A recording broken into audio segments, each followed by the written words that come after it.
Asia Siowo! Witajcie! Dziś pokażę Wam, jak zrobić filiżankę z czekoladek. Szczegółową listę wszystkich potrzebnych przedmiotów znajdziecie w opisie tego filmu. Z tektury wycinam pas o szerokości około 1,5 cm mniejszej niż czekoladki i długości około 30 cm. Robię z niego obręcz.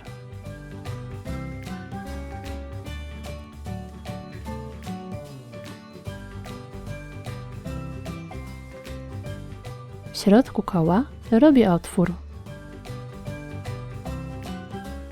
Tekturę maskuję wstążką.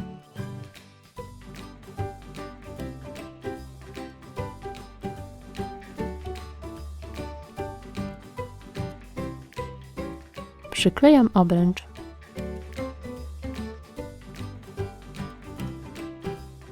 W środku przyklejam tkaninę.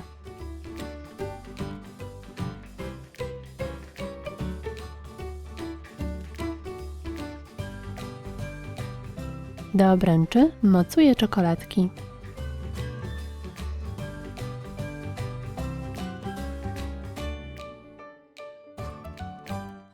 Pas tektury owijam wstążką.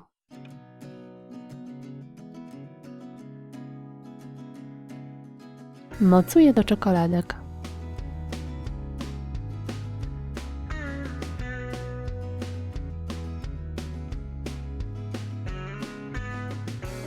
Lekko odginam tekturę, formując kształt talerzyka. Do środka wkładam sizel. Przyklejam liście ze wstążki.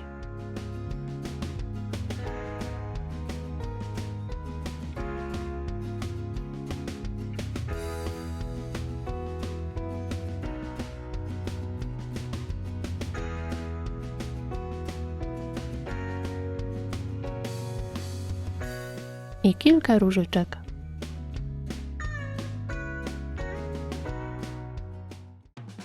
I gotowe!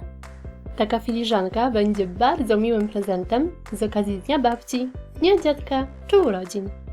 W środku możecie oczywiście dodatkowo umieścić jakiś mały prezent czy drobne słodkości. Na moim kanale znajdziecie też inne pomysły na słodkie upominki. Pozdrawiam! Pa, pa!